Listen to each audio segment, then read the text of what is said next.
ভুল পথে নিয়ে যাওয়ার জন্য, বেগাইর ইলম, অজ্ঞতাবশত, অয়াত্তাখিজুহা হুজুয়া, আর সেটাকে তারা খেলতামাশা মনে করে, ঠাট্টা বিদ্রূপ করে। লাহুম আযাবুম মুহিন, অবশ্যই তাদের জন্য রয়েছে অপমানজনক শাস্তি। অত্র আয়াতে 1 নম্বরে যে কথাটি রয়েছে তা খেলতামাশা, বাদ্যযন্ত্র মানুষ ক্রয় বিক্রয় করে, তার 1 নম্বর লক্ষ্য উদ্দেশ্য হচ্ছে মানুষকে ভুল পথে নিয়ে যাওয়া, যার বাস্তবতা আপনাদের কাছে আছে। 2 নম্বর হচ্ছে এই কাজ অজ্ঞ মানুষেরাই করে, শিক্ষিত জ্ঞানীগুণী মানুষেরা করে না। 3 নম্বর হচ্ছে এটা হচ্ছে মজাক, ঠাট্টা বিদ্রূপ করার একটা বড় মাধ্যম। খুব ভালোভাবেই আপনাদের অবগতিতে আছে, যখন ব্রাজিল পরাজয় হলো এবছরের খেলায়, তখন আর্জেন্টিনার বক্তব্য, কথাবার্তা আরও যা আছে সময়ের গতিতে, আল্লাহ তাআলা বলেন এদের জন্য রয়েছে অপমানজনক শাস্তি। কোরআন মাজিদে কোনো জায়গায় রয়েছে লাহুম আযাবুন আলিম, তাদের জন্য রয়েছে কষ্টদায়ক শাস্তি। কোনো জায়গায় রয়েছে লাহুম আযাবুন শাদীদ, তাদের জন্য রয়েছে কঠিন শাস্তি। কোনো জায়গায় রয়েছে লাহুম আযাবুন আযীম, তাদের জন্য রয়েছে বড় শাস্তি। আর খেলতামাশা, বাদ্যযন্ত্র এর জন্য রয়েছে অপমানজনক শাস্তি। অপমানজনক শাস্তি আর কঠিন শাস্তির মধ্যে পার্থক্য কি? আমরা আমাদের ভাষায় বুঝি, একটা লোককে 10 জুতা মারলো, আর একটা লোককে বলল মাটিতে থুথু ফেলে জিহ্বা দিয়ে চেটে নাও। দুটাই শাস্তি, একটা কঠিন কষ্টকর, আর একটা হলো অপমান। শাস্তি দুটাই। খেলতামাশার জন্য অপমানজনক শাস্তি কেন? এটা এই জন্য, এ দিয়ে সে শান্তি, তৃপ্তি, চোখ ঠান্ডা করে, অন্তর ঠান্ডা করে, অন্তর মন জুড়িয়ে নেই। খেলতামাশা, বাদ্যযন্ত্র যেভাবে মানুষ ভোগ করে। সম্মানিত দিনী ভাই ও বোন, আবু হুরায়রা রাদিয়াল্লাহু তাআলা আনহু বলেন, রাসূল সাল্লাল্লাহু আলাইহি ওয়াসাল্লাম বলেছেন, কুল্লু লাহবিন ইয়ালহুবির রাজুল ফাহুয়া বাতিল, প্রত্যেক মানুষ যেসব খেলাধুলা করে তা বাতিল, তা নাজায়েজ, তা হারাম। তবে 3টি খেলা, 1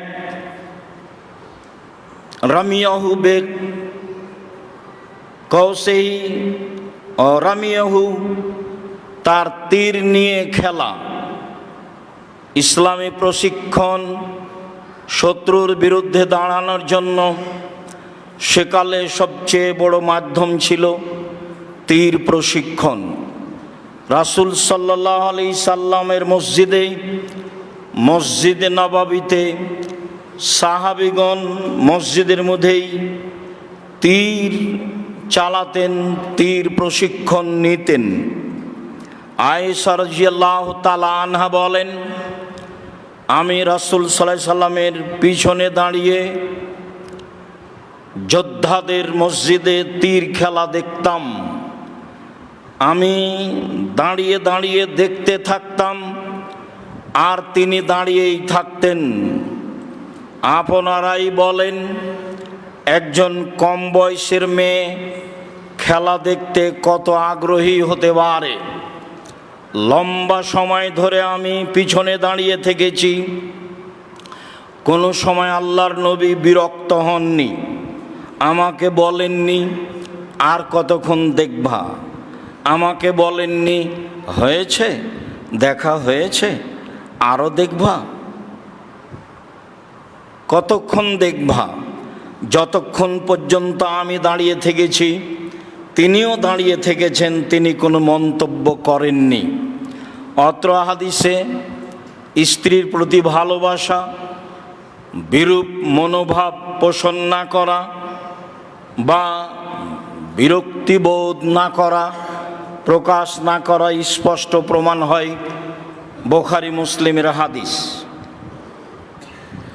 তীর নিয়ে খেলা বৈধ যাওয়াত্র হাদিসে রাসূল সাল্লাল্লাহু আলাইহি সাল্লাম বলেছেন, বুখারী মুসলিমের এক হাদিসে রয়েছে,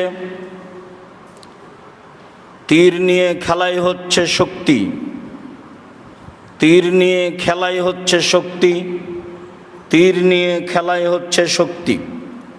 পরের বাক্যে রাসূল সাল্লাল্লাহু আলাইহি সাল্লাম বলেছেন, তাদিবহু ফারাসাহু, ঘোড়ার প্রশিক্ষণ। সময়ের গতিতে মানুষকে ঘোড়া নিয়ে যুদ্ধ করতে হতো, ঘোড়ায় চড়ে এখানে সেখানে যেতে হতো, প্রয়োজনীয় দ্রুত আদায় করতে হবে এমন কাজের জন্য ঘোড়া ব্যবহার করা হতো।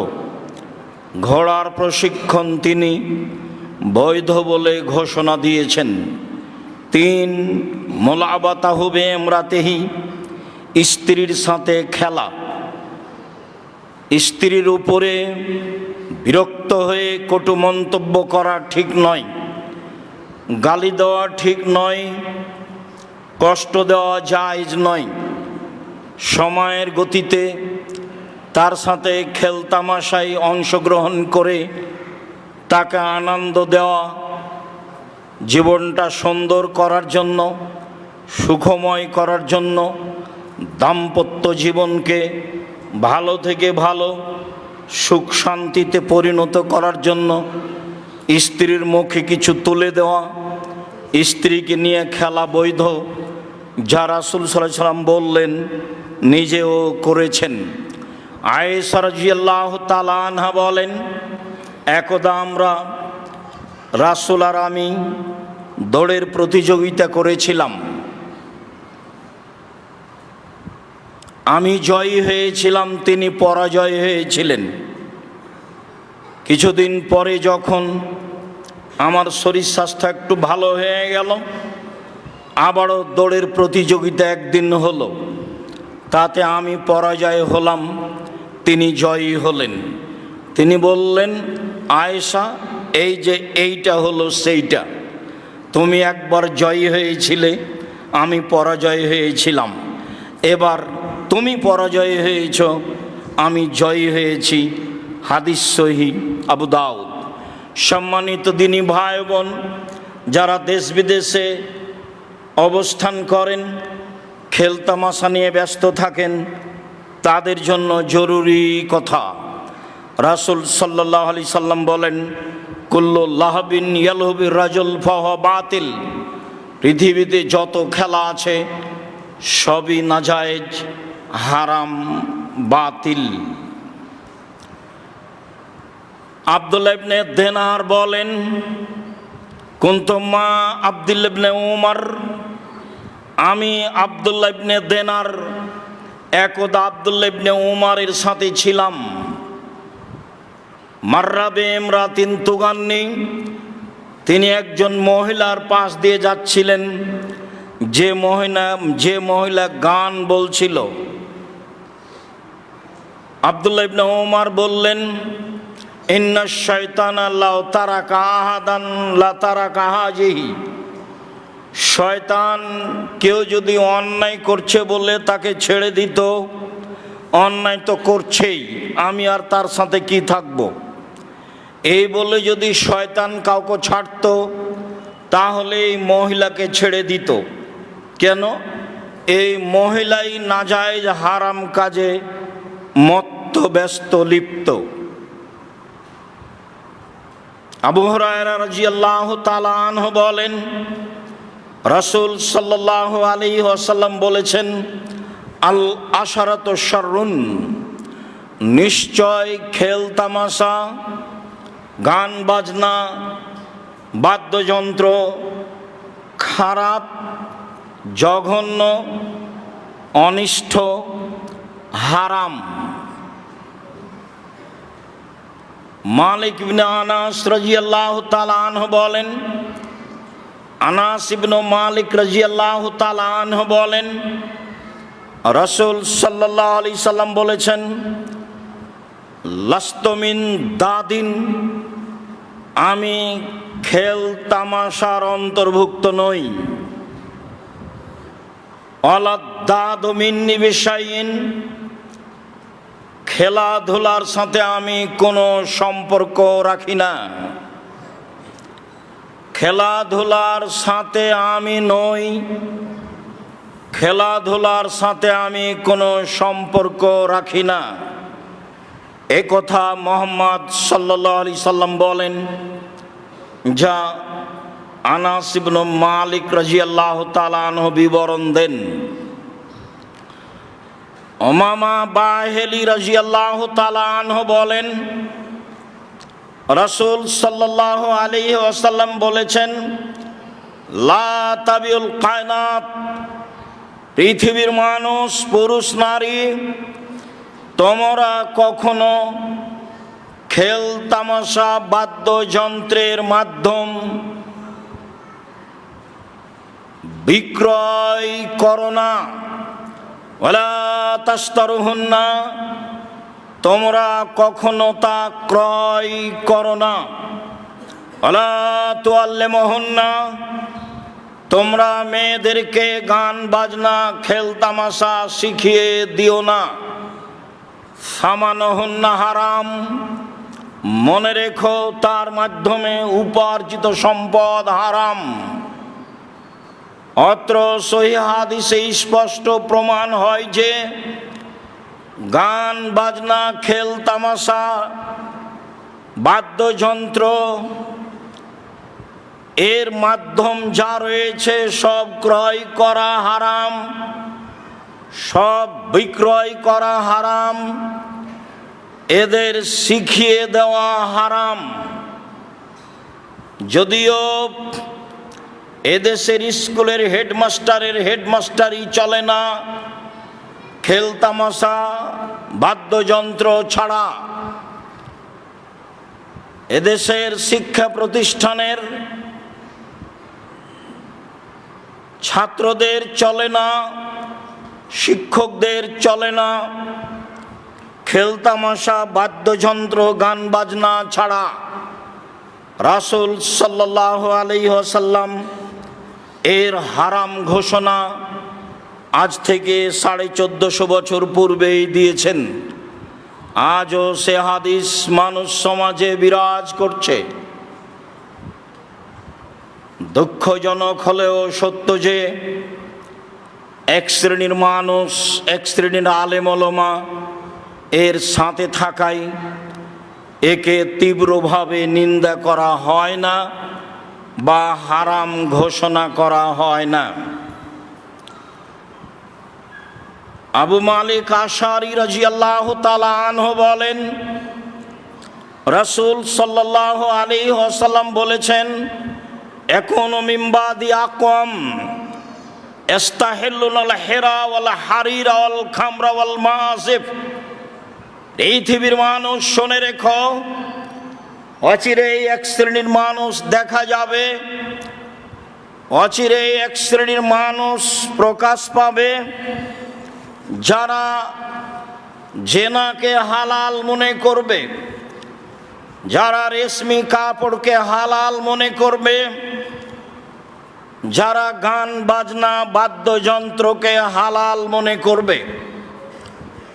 অত্র বুখারী মুসলিমের হাদিসে মনে হয় এক শ্রেণীর মানুষ গান বাজনা বাদ্যযন্ত্র খেল তামাশাকে পাপের কাজ মনে করবে না। মর্মেই দোকানে টিভি চলে, নগ্ন মেয়ে নাচিয়ে মানুষের দোকানদারি চলে, ব্যবসা বাণিজ্য চলে, যা আমরা বাস্তব লক্ষ্য করছি। সম্মানিত দিনী ভাই ও বোন, রাসূল সাল্লাল্লাহু আলাইহি সাল্লাম এর অবস্থা বাস্তব কি হবে তা ঘোষণা করেছেন। তাতে তিনি বলেছেন, জেনা নেহায়াত অন্যায় মহাপাপ, মানুষের কাছে পাপ বলে গণ্য হবে না। পুরুষের জন্য রেশমি কাপড় হারাম, মানুষের জন্য তা পাপের কাজ মনে হবে না। মদ পান করা হারাম, মানুষের জন্য মদ নিষাদার দ্রব্য পাপের কাজ মনে হবে না। গান বাজনা, খেলতামাশা, বাদ্যযন্ত্র মহাপাপ, মানুষের কাছে তা পাপের কাজ বলে মনে হবে না। একথা মুহাম্মদ সাল্লাল্লাহু আলাইহি সাল্লাম বলেন।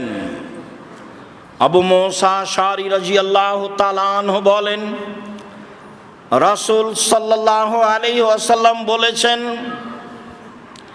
লা ইয়াশরাবান্না নাস মিন উম্মতি আল খামরা ওয়া ইয়াশমুনাহা বিগাইরি ইসমিহা।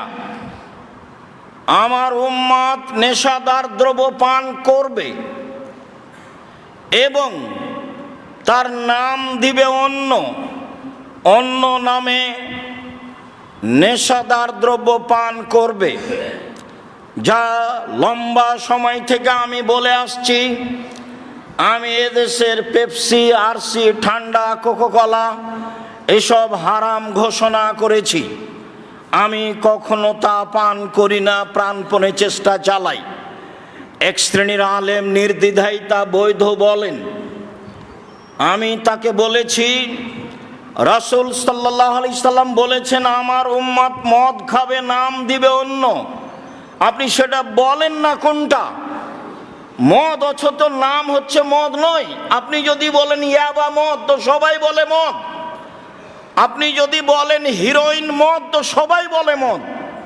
আপনি বলেন গাঁজা মদ, তো সবাই বলে মদ। তো যেগুলোকে সবাই মদ বলে সেটা তো মদই, কিন্তু এমন মদ যার নাম অন্য আছে অথচ তা মদ, মানুষ অন্য নামে খাচ্ছে, সেইটা কোনটা? সম্মানিত দিনী ভাই বোন, রাসূল সাল্লাল্লাহু আলাইহি সাল্লাম বলেন, ওয়া ইউযাফু বিল মাযিব বিল মুগান্নিয়াত আল মাযামির। ওই সময়ে নেতাদের সম্মান করা হবে গায়িকা দিয়ে, বাদ্যযন্ত্র দিয়ে। গায়িকা দিয়ে, বাদ্যযন্ত্র দিয়ে নেতাদের সম্মান করা হবে। যারা দলের বড় বড় নেতা, তারা যখন কোনো স্কুলে, কোনো কলেজে, কোনো অনুষ্ঠানে যায়, মেয়েদেরকে দিয়ে, নাচ দিয়ে, গান দিয়ে বিভিন্নভাবে তাকে সম্মান করা হয়। যা রাসূল সাল্লাল্লাহু আলাইহি সাল্লাম বলেন, তিনি বলেন, একসাফুল্লাহু বিহিমুল আরজা। এক সময় এদের উপরে ভূমিকম্প হবে, এরা মাটির নিচে চলে যাবে। ওয়ায়াজলু মিনহুমুল কিরদাতু ওয়াল খানাজির। আল্লাহ এদের করে দিবে শোর, শূকর, এদের করে দিবেন বানর। আল্লাহ এদের করে দিবেন শূকর, এদের করে দিবেন বানর। এক সময় আল্লাহ এদের করে দিবেন শোর, করে দিবেন বানর। সকালে থাকবে মানুষ, সন্ধ্যায় থাকবে মানুষ, সকালে হবে বানর ও শূকর, হবে হাদিস বুখারী মুসলিম। আমার আপনার বিবেচনার প্রয়োজন নেই, রাসূল সাল্লাল্লাহু আলাইহি সাল্লাম যা বলেছেন তাই হবে। সম্মানিত দিনী ভাই বোন, আব্দুল্লাহ ইবনে আব্বাস রাদিয়াল্লাহু তাআলা আনহু বলেন, রাসূল সাল্লাল্লাহু আলাইহি ওয়াসাল্লাম বলেছেন, লা ইউবাইয়াতান্না কওমিন মিন উম্মতি আলা তামিন ওয়া লাহাবিন ওয়া শারাবিন। আমার উম্মতের কিছু লোক খাদ্য পানি নিয়ে, গায়িকাদের নিয়ে, মদ নিয়ে, খেলতামাশা নিয়ে রাত অতিবাহিত করবে। তাদের কাছে থাকবে গান বাজনা, খেলতামাশা, নারী, মদ, এইগুলো নিয়ে তারা রাত অতিবাহিত করবে। ফায়াসবাহু, তারা সকাল করবে, তারা হয়ে যাবে বানর, তারা হয়ে যাবে শোর, তারা হয়ে যাবে বানর, তারা হয়ে যাবে শুকুর। এ কথা আমি বলিনি, আমি একজন অনুবাদক মাত্র। রাসূল সাল্লাল্লাহু আলাইহি সাল্লাম এ কথাই বলেছেন, হাদিস বুখারী মুসলিম। সম্মানিত দিনী ভাই বোন, পরে ভুলে যেতে পারি, এখানে একটা কথা বলা থাকছে, মানুষ কেন হবে শোর, মানুষ কেন হবে বানর, হবে না কেন সাপ ব্যাং, হবে না কেন কুকুর শৃগাল? মানুষ হয়ে যাবে কুকুর, হয়ে যাবে শৃগাল, হয়ে যাবে হায়ানা। এই কথা আল্লাহ রাসূল কেন বললেন না? একাধিক দিন সময়ের গতিতে বলেছি, আজকেও বলে রাখছি। মনে রাখবেন, পৃথিবীতে একটা প্রাণী আছে যাদের হিতাহিত জ্ঞান নেই, যাদের বোধ শক্তি নেই। গরুর বোধ শক্তি আছে। গোবর যেখানে আছে সেখানে ঘাস উঁচু হয়েছে, সে ঘাস গরু খায় না, তার বোধ শক্তি আছে। যেখানে গরু জবে করা হয় সেখানে গরু যায় না, তাকে টেনে নিয়ে যাওয়া যায় না, সে একটা গন্ধ পায়, তার একটা বোধ শক্তি আছে। পৃথিবীতে একটা প্রাণী আছে যেটা শুকুর, শোর, যার বোধ শক্তি নেই। মানুষের যেদিন বোধ শক্তি হারিয়ে যাবে, মানুষের যেদিন জ্ঞান হারিয়ে যাবে, এ কথা আল্লাহ রাসূল বলছেন, মানুষ জ্ঞান শূন্য হবে। মুসলমান হওয়ার পরেও, মুসলমানের সন্তান হওয়ার পরেও কিভাবে ও ব্রাজিলের পক্ষ নিয়ে পতাকা বাড়িতে উঠাতে পারে, তার গান বলতে পারে, তার পক্ষে দিন কাটাতে পারে, তার পক্ষে মারামারি করতে পারে? সেও যদি মানুষ হয় তাহলে পশুকে, সেও যদি মানুষ হয় তাহলে পশুকে। সম্মানিত দিনী ভাই বোন, পৃথিবীতে যত বাঙালি আছে আমার ভাষা বুঝে, তাকে আমি বলছি, আল্লাহ বলেছেন, বুঝেও বুঝে না যারা, অন্তর আছে বুঝে না, দেখেও দেখে না যারা, চক্ষু আছে দেখে না, শুনেও শোনে না যারা, কান আছে শোনে না, উলাইকা কাল আনাম, তারা পশু প্রাণীর মতো, তারা গরু ছাগলের মতো, তারা কুকুর শ্রীগের মতো, বালহুমাজাল, বরং তার চেয়েও খারাপ। ব্রাজিলের পক্ষ হয়ে, আর্জেন্টিনার পক্ষ হয়ে, ওরা ইহুদি, ওরা খ্রিস্টান। আল্লাহ বলেছেন, লান তারজান কাল ইয়াহুদ ওয়ালান নাসারা হাত্তা তাত্তাবিআ মিল্লাতাহুম। মুহাম্মদ সাল্লাল্লাহু আলাইহি সাল্লাম, ইহুদি আপনাকে কখনো মানবে না, খ্রিস্টান আপনাকে কখনো মানবে না। আপনি নিজেই ইহুদি হয়ে যান, তাহলে খুশি হবে। আপনি নিজেই খ্রিস্টান হয়ে যান, তাহলে খুশি হবে। কিয়ামত পর্যন্ত 1 মিনিটের জন্য ইহুদি খ্রিস্টান মুসলমানকে, নবীকে মানবে না, এ কথা আল্লাহ ঘোষণা করেন। আপনি কি করে তার পতাকা বাড়ির ওপরে ঝোলান? তখন আপনি মানুষ, আপনি পশু। আমি যদি আপনাকে পশু প্রমাণ করতে না পারি, আমি আব্দুর রাজ্জাক বিন ইউসুফ আজকের জুমার পরে জিন্দেগি তার কোনোদিন খুতবা দিব না। জাতির সামনে একাধিক দিন বলেছি, আজকেও বলছি, আমি মুসলিম চিররণবীর, মরণকে করি না ভয়, মরলে শহীদ, বাঁচলে গাজী, উভয়ই সমান। আমি এ কথা বলিনি, এ কথা আল্লাহ তাআলা বলেন, এ কথা মুহাম্মদ সাল্লাল্লাহু আলাইহি সাল্লাম বলেন। সময়ের গতিতে আপনাকে আরো বলবো ইনশাআল্লাহ।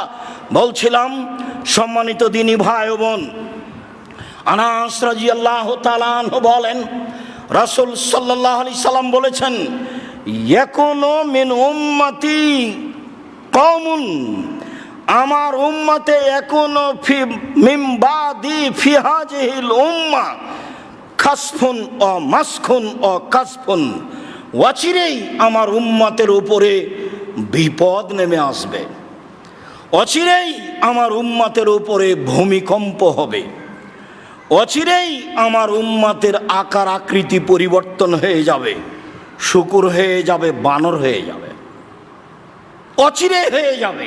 কখন? এক, এটা সারেবুল খমরা, যখন তারা নেশাদার দ্রব্য পান করবে। 2, অজারাবুল মাসিফ, যখন তারা বাদ্যযন্ত্রে লিপ্ত হবে। ওয়াজাহারাতিল কায়নাত, মেয়েরা যখন নাচবে। আমার উম্মতে যখন খেলতামাশা বাদ্যযন্ত্র প্রকাশ পাবে, যখন আমার উম্মতে মেয়েরা নাচ গানে মত্ত হবে, তখন এরা হয়ে যাবে বানর, এরা হয়ে যাবে শূকর, এরা হয়ে যাবে বানর, এরা হয়ে যাবে শূকর। পৃথিবীতে একটা প্রাণী আছে, সেটা শোর শূকর, যার অনুভূতি বলে কোনো জিনিসই নাই, সামান্যতম নেই, সরিষার সমপর অনুভূতি নেই।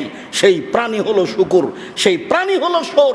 মুসলমান যেদিন অনুভূতিহীন হয়ে যাবে, ওর যেদিন দিন ধর্মের হিসাব থাকবে না, জ্ঞান থাকবে না, বিবেচনা থাকবে না, বিবেক থাকবে না, পশু প্রাণীর হয়ে যাবে, সেদিন তো ব্রাজিল হোক আর আর্জেন্টিনা হোক আর স্পেন হোক, তার পতাকা বাড়িতে ঝুলানো এবং তার পক্ষে কথা বলা, তার পক্ষে মিছিল করা, তার পক্ষে দৌড়ানো, তার পক্ষে সময় ব্যয় করা, যে কোনো অশ্লীলতায় লিপ্ত হওয়া সব বৈধ, যা আপনি বাস্তব দেখতে পাচ্ছেন। সম্মানিত দিনী ভাই বোন, রাসূল সাল্লাল্লাহু আলাইহি সাল্লাম শক্তভাবে এসব কথাগুলি বলেছেন। তিনি কেন বললেন বানর হয়ে যাবে? কেন বললেন বানর হবে? বললেন না কেন কুকুর শৃগাল হবে? এ কথা বললেন না কেন? পৃথিবীতে একটাই প্রাণী যেটা অনুকরণ করতে পারে, মানুষের অনুকরণ করতে পারে, সেটাই হলো বানর। আমরা যখন গ্রামে ছোট ছিলাম, তো যেই বানর খেলা দেখাতো, সে আসতো, আমাদের চাউল জমা করতে বলতো, চাউল জমা করতাম, তখনও বানর খেলা দেখাতো, বলতো এই বানর নতুন বউ কিভাবে হাঁটে রে, তখনও ঘুমটা দিয়ে হাঁটতো। জামাই কিভাবে চলে রে, তখনও এক ধরনের স্টাইল দিয়ে চলতো। বানর অনুকরণ করতে পারে।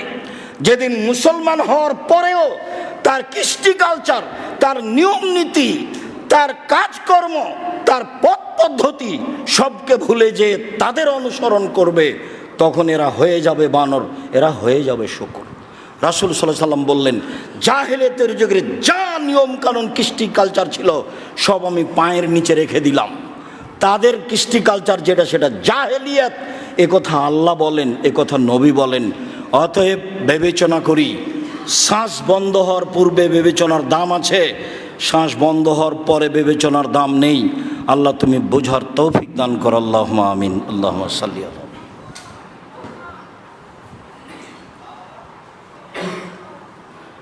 আলহামদুলিল্লাহ ওয়াহদা ওয়াসসালাতু ওয়াসসালামু আলা মান লা নাবিয়্যা বা'দা। সম্মানিত দ্বীনি ভাই বোন, আবু হুরায়রা রাদিয়াল্লাহু তাআলা আনহু বলেন,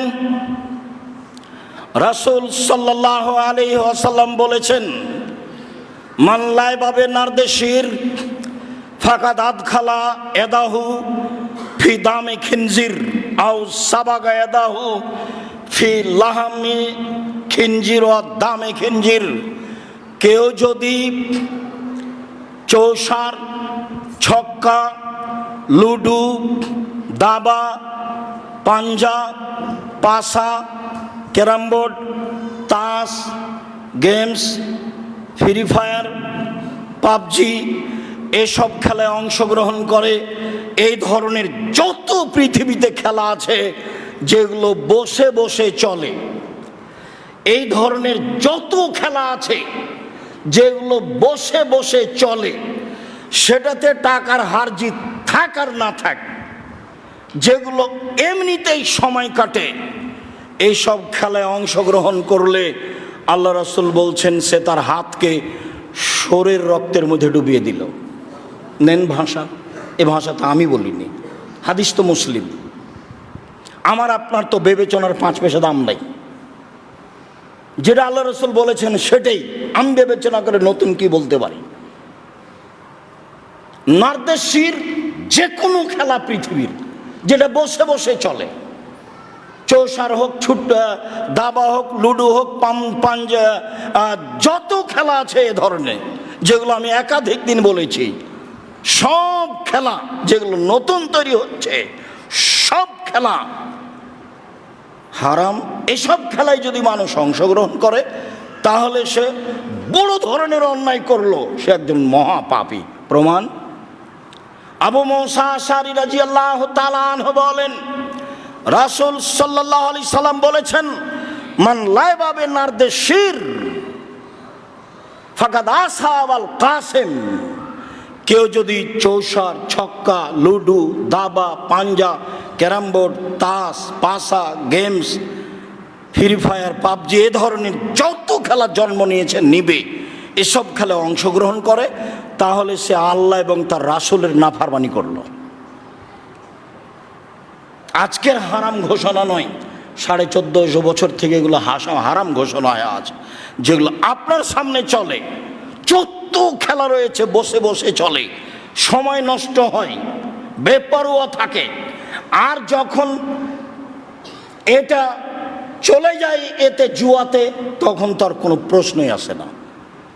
রাসূল সাল্লাল্লাহু আলাইহি সাল্লাম বলেন, আব্দুল্লাহ ইবনে মাসউদ রাদিয়াল্লাহু তাআলা আনহু বলেন, রাসূল সাল্লাল্লাহু আলাইহি সাল্লাম বললেন, ইয়াকুম অল কুবা ইয়াকুম অল কাবা, সাবধান, তোমরা এই বসে বসে গুটির মাধ্যমে খেলা থেকে বেঁচে থাকো।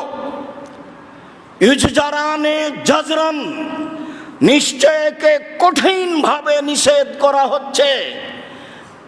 ইন্নাহুমা মিনাল মাইসির, নিশ্চয় এটা জুয়া, নিশ্চয় এটা জুয়া। বসে বসে যত খেলা চলে, টাকার হার জিত থাক আর না থাক, সেটা জুয়া, সেটা হারাম। যদি অন্য জায়গায় যেখানে টাকার হার জিত রয়েছে সেটাকেই জুয়া বলা হয়েছে। আব্দুল্লাহ ইবনে আমর বলেন, রাসূল সাল্লাল্লাহু আলাইহি সাল্লাম বলেছেন, লা ইয়াদখুলুল জান্নাতা আকুন, পিতা মাতার অবাধ্য চলে যে সে জান্নাতে যাবে না। ওয়ালা কাম্মার, জুয়া খেলে যে সে জান্নাতে যাবে না। ওয়ালা মান্নান, খোটা দেয় যে সে জান্নাতে যাবে না। নিয়মিত নেশাদার দ্রব্য পান করে যে সে জান্নাতে যাবে না। অত্র হাদিসে 4 শ্রেণীর মানুষ জান্নাতে যাবে না আল্লাহর নবী ঘোষণা দিয়েছেন। তার 1 শ্রেণীর মানুষ জুয়া খেলায় অংশগ্রহণ করে যে খেলায় টাকার হার জিত রয়েছে সেটাই হলো জুয়া, এ জান্নাতে যাবে না। এ কথা রাসূল সাল্লাল্লাহু আলাইহি সাল্লাম বলেন। আরও আপনাকে অবাক হতে হয়, রাসূল সাল্লাল্লাহু আলাইহি সাল্লাম বলেন, কেউ যদি কাউকে বলে কালালে সাহেবেহি তাল উকামের কা ফালিয়াতাসাদ্দাক, কেউ যদি কাউকে বলে আসো জুয়া খেলি, খেলেইনি, খালি বলেছে আসো খেলি, তাহলে কাফারা দিতে হবে। 10 জন মিসকিনকে 100 কেজি করে চাউল দিতে হবে। অবাক খেলা, অবাক জুয়া খেলা, অবাক কথা। পাপ করেইনি, খালি বলেছে আসো খেলি, তাহলে কাফারা দিতে হবে। কি ধরনের পাপ, কি ধরনের খেলা? খেলা একটা, টাকার হার জিত, খালি আসো খেলি। হাদিস তো বুখারী মুসলিম। আমি আর আপনি কি বলবো? আম গাছে জাম ধরতে পারে, ধরে না। অমাবস্যার রাতে চাঁদ উঠতে পারে, উঠে না। সময়ের ছিদ্র দিয়ে লাঙ্গলের ফাল ঢুকতে পারে, ঢোকে না। কোনোদিন যদি এমন ঘটে আম গাছে জাম ধরে গেছে, সময়ের ছিদ্র দিয়ে লাঙ্গলের ফাল প্রবেশ করেছে, অমাবস্যার রাতে চাঁদ উঠে গেছে, এগুলো ঘটে যেতে পারে। বুখারী মুসলিম মানে কিয়ামত পর্যন্ত চেষ্টা করলে সরিষা ঢোকানো যাবে না, সন্দেহ বলে তার নাম বুখারী মুসলিম। আল্লাহর নবী বলছেন, কেউ যদি কাউকে বলে আসো জুয়া খেলি, তাহলে তাকে কাফারা দিতে হবে, খেলেইনি। যেমন ভাবে আল্লাহ রাসূল বলেছেন, ইন্নাল মারাতা ইজাস্তাতারাত, কোন মহিলা যদি সাজগোজ করে, সাজগোজ করা তো জায়েজ, সাজুগুজু করে, সাজুগুজু তো জায়েজ। ফামাররাত বিল মাজলিস, তারপর পুরুষের পাশ দিয়ে হাঁটে, চলাফেরা করে, ফাইয়া কাযাওয়া কাযাওয়া জানিয়া, সে হলো ব্যভিচারিণী, সে হলো ব্যভিচারিণী, সে হলো ব্যভিচারিণী। ও তো জেনা করেনি। এ তো সহিহ হাদিস, আল্লাহ রাসূল বলছেন। এখানে আমার আর আপনার করার কি আছে? সম্মানিত দিনী ভাই বোন, খেল তামাশা। আব্দুল্লাহ ইবনে আব্বাস রাদিয়াল্লাহু তাআলা আনহু বলেন, রাসূল সাল্লাল্লাহু আলাইহি সাল্লাম বলেছেন, ইন্নাল্লাহ তাআলা হারামাল খামরা ওয়াল মাইসিরা ওয়াল কুবা, নিশ্চয় আল্লাহ তাআলা মদ, জুয়া, ডুবি, তবলা, ঢোল, ঢাক, সেতারা, দোতারা, একতারা, হারমোনিয়াম, যত ধরনের ঢোল ঢাক বাজনা আছে, বাদ্যযন্ত্র আছে, সব হারাম।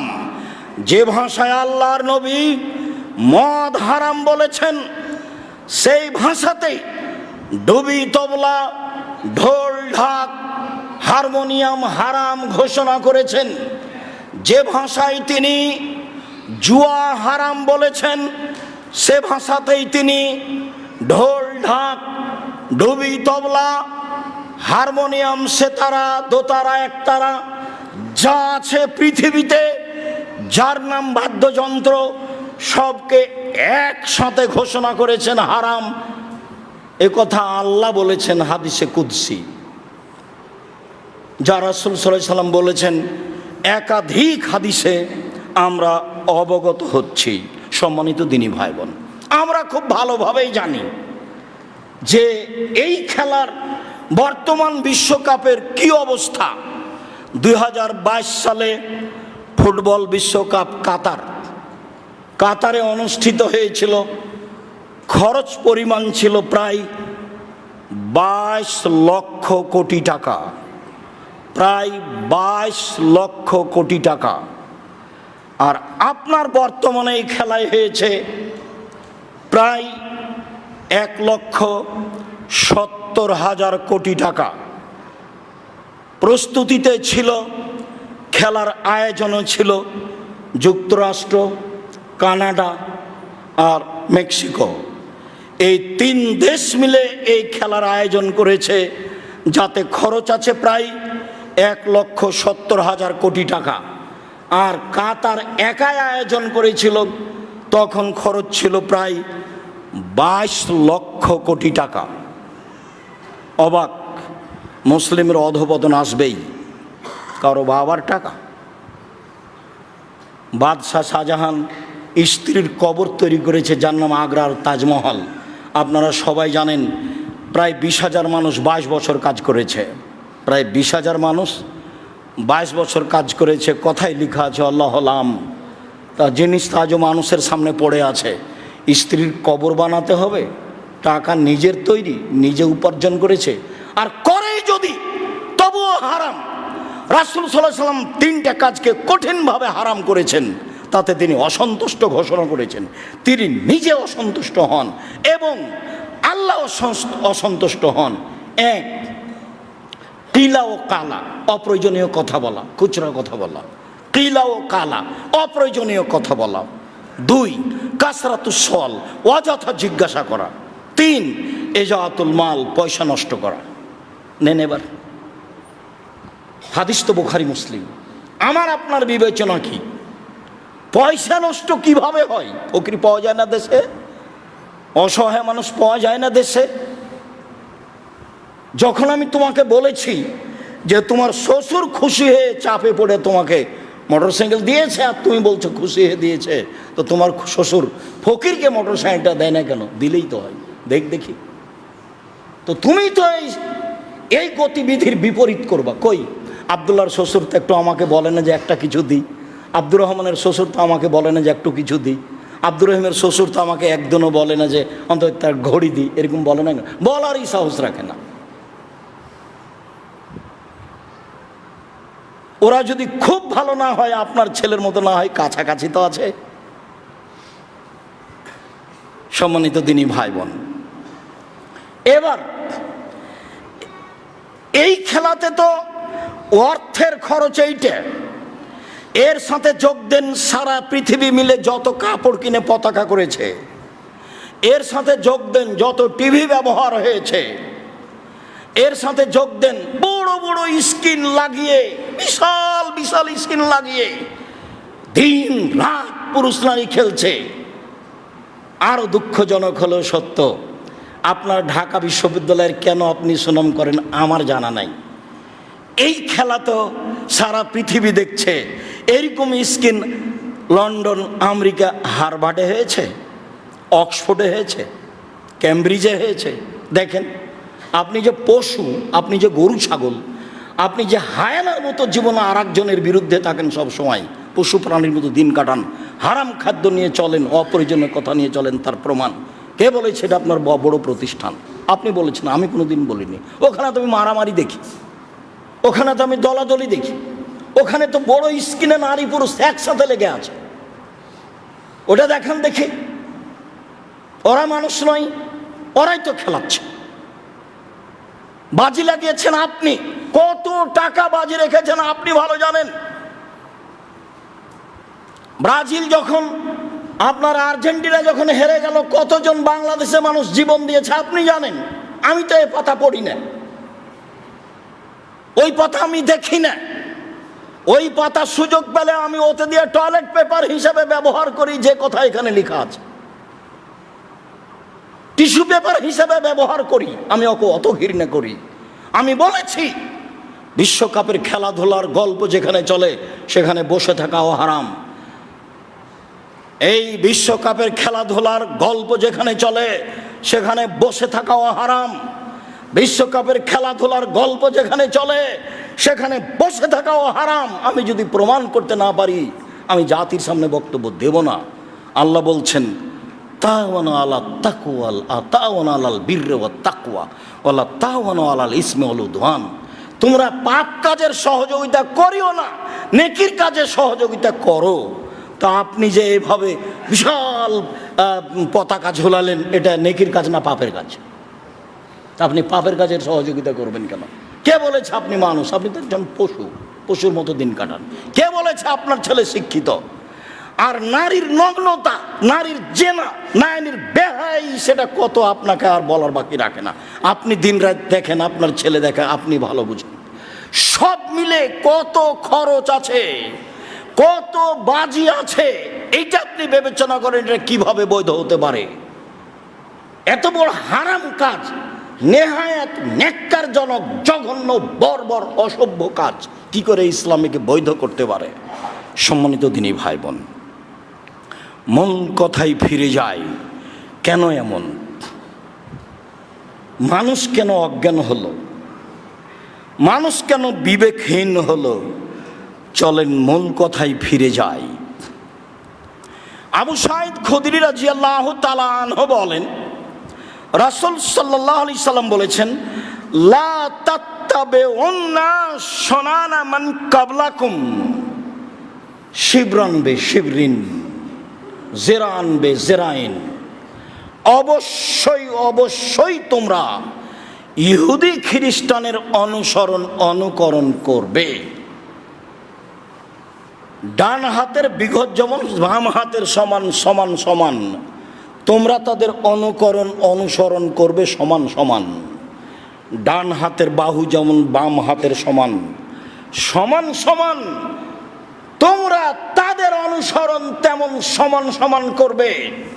অথচ আমি বলে গেলাম, পৃথিবীর মুসলিম পুরুষ নারী, তোমরা তাদের বিরোধিতা করো। মান তাশাব্বাহা বিকওমিন ফাহুয়া মিনহুম। কেউ যদি তাদের সাদৃশ্যতা অবলম্বন করে কাপড়ে, চালচলনে, পোশাক আশাকে, তাহলে সে তাদের অন্তর্ভুক্ত হবে। আপনার ছেলের গায়ে খেলোয়াড়ের জার্সি কেন? কি বুঝাতে চান আপনি? আপনার ছেলের মাথার চুলে এভাবে ছোট করে কাটা আছে কেন খেলোয়াড়ের মতো? কি বুঝাতে চান? আপনার অজান্তে আপনার ছেলে কখন ইহুদির মতো হয়ে গেছে বুঝতে পারেন না? আমি তো এই কথা বলিনি। আল্লাহ রাসূল বলছেন, আমার উম্মত হয়ে যাবে ইহুদি খ্রিস্টানের অনুকরণে সমান সমান সমান সমান। এমনি তো বললেই হতো। তখন বলছেন, ডান হাতের বিঘত যেমন বাম হাতের সমান, ডান হাতের জেরা ডান হাত যেমন বাম হাতের সমান। এখনো থামেননি, আরো বলছেন, শোনো, লাউ দাখালু জোহরা যাবিন দাখাল তুমুহ। এবার নিচে নামতে লাগলেন। নিচে নামতে নামতে নামতে বলছেন, শোনো, ওরা খারাপ হতে হতে যদি ওরা গুই সাপের গর্তে ঢুকে, মানে সব অন্যায় করে, ওরা খারাপ হতে হতে যদি গুই সাপের গর্তে ঢুকে, তোমরাও ঢুকবে। বুখারী মুসলিম। নেন, হাদিস তো হাদিস গ্রন্থে আছে, বুখারীতে আছে। আরও শোনেন, এবার আরও কঠিন হয়ে গেল। আব্দুল্লাহ ইবনে উমর বলেন, আব্দুল্লাহ ইবনে আমর বলেন, রাসূল সাল্লাল্লাহু আলাইহি সাল্লাম বলেছেন, লা ইয়াতিয়ান্না আলা উম্মতি কামা আতা আলা বানি ইসরাইল, আমার উম্মত ওটাই করবে যা করেছিল বানি ইসরাইল, আমার উম্মত ওটাই করবে যা করেছিল বানি ইসরাইল, হাজওয়া নাল বিন নাল। তখন তিনি বলছেন, ডান পায়ের জুতা যেমন বাম পায়ের সমান, বাম পায়ের জুতা যেমন ডান পায়ের সমান, ডান পায়ের জুতা যেমন বাম পায়ের সমান, এই জুতা যেমন সমান সমান, আমার উম্মত অনুসরণে অনুকরণে তাদের মতো করবে সমান সমান। এখনো কথা শেষ হয়নি, এবার আরো নিচে নামতে লাগলেন। নামতে নামতে নামতে বলছেন, হাত্তা ইনকানা মিনহুম মান আতা উম্মাহু আলানিয়াতান, ওরা যদি মায়ের সাথে জেনা করে, লা ইয়াতি মিসলা যালিক, আমার উম্মত এটাই করবে। নেন, এবার এ কথা তো আমি বলিনি, এ কথা তো মুহাম্মদ সাল্লাল্লাহু আলাইহি সাল্লাম বলেছেন, বিবরণ তো আমার নয়। তারা যদি মায়ের সাথে অশ্লীল কাজ করে তো আমার উম্মতও করবে। সম্মানিত দিনী ভাই বোন, কেন বিবেকহীন হয়ে যাবে? এই ছেলে, বিবেকহীন হয়ে যাবে মানুষ। রাসূল সাল্লাল্লাহু আলাইহি সাল্লাম বলছেন, তুনজাউ কুল আকসার যালিকা জামান, মানুষের বিবেকই থাকবে না, অধিকাংশ মানুষের বিবেকই তুলে নেওয়া হবে। তারপরে বলছেন, যারা সমাজের দায়িত্ব পালন করবে তারা হবে এজা উসেদুল আমরিলা গাইরে আহলিহি ফান্দাজের ইসলাম, প্রায় জায়গাতে অযোগ্য মানুষ, principal, vice principal, vice chancellor, head মাওলানা, হেডমাস্টার, চেয়ারম্যান, মেম্বার, এমপি, মন্ত্রী, জেল সুপার, যারা যেখানে থাকবে তারা হবে সব নিম্ন শ্রেণীর মানুষ, যাদের কাছে বিবেচনাই থাকবে না। একথা আমি বলিনি, হাদিস বুখারী মুসলিম, একথা মুহাম্মদ সাল্লাল্লাহু আলাইহি সাল্লাম বলেন, আমার কথা নয়। শুধু তাই নয়, তিনি বলছেন, লা তাকুমুস সাআত, কিয়ামত হবে না, হাত্তা ইয়াকুনা আসআদান নাসে লোকা আবনে লোকা, অতদিন পর্যন্ত কিয়ামত হবে না যতদিন পর্যন্ত মানুষের কাছে সবচেয়ে গণ্যমান্য মানুষ না হবে অধমের সন্তান অধম, এই হবে মানুষের কাছে গণ্যমান্য সম্মানী মানুষ। ভাষাটা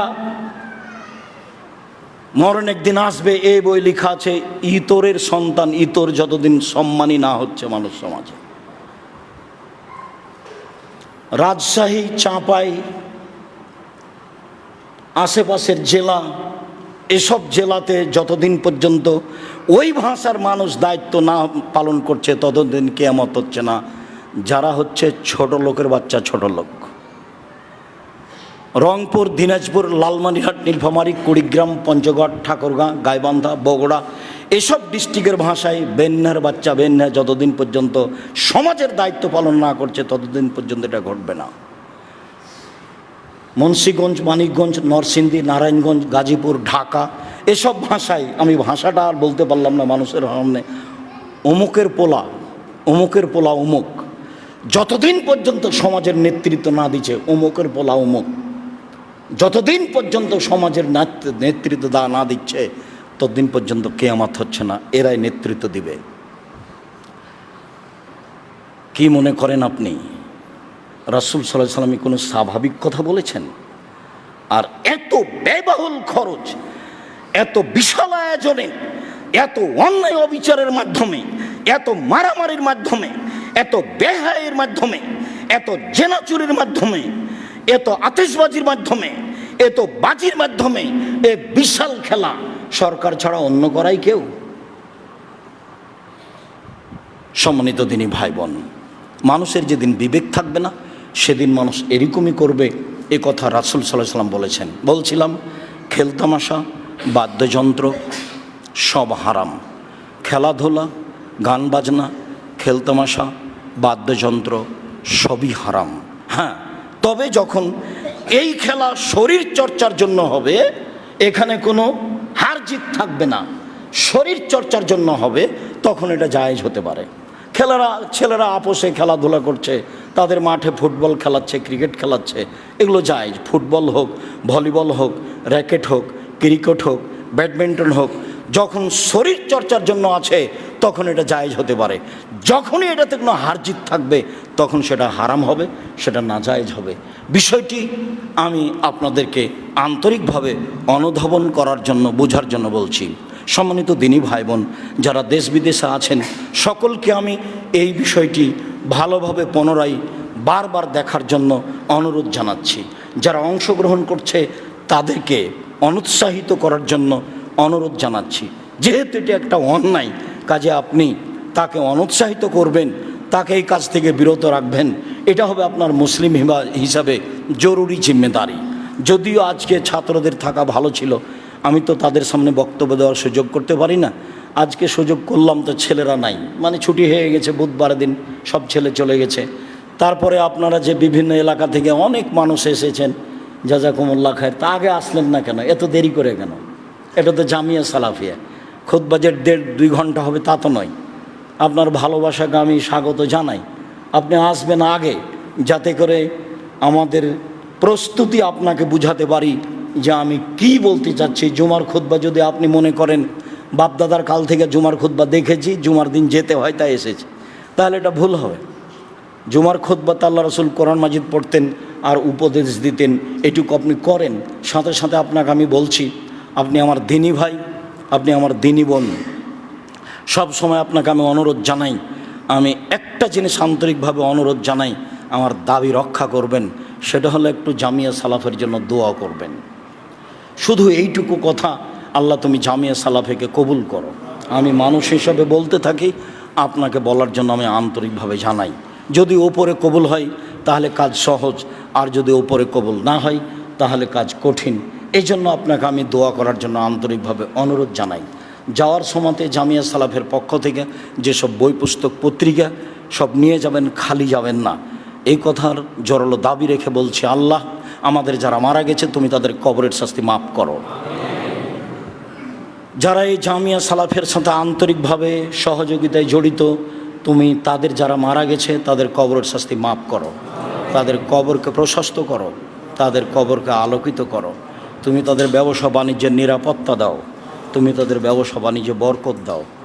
তুমি তাদেরকে এই পর্যায়ে নিয়ে যাও যাতে করে তারা সহজেই মানুষকে, অসহায় মানুষকে মূল্যায়ন করতে পারে, অসহায় মানুষকে মূল্যায়ন করে যেন তোমাকে সন্তুষ্ট করতে পারে।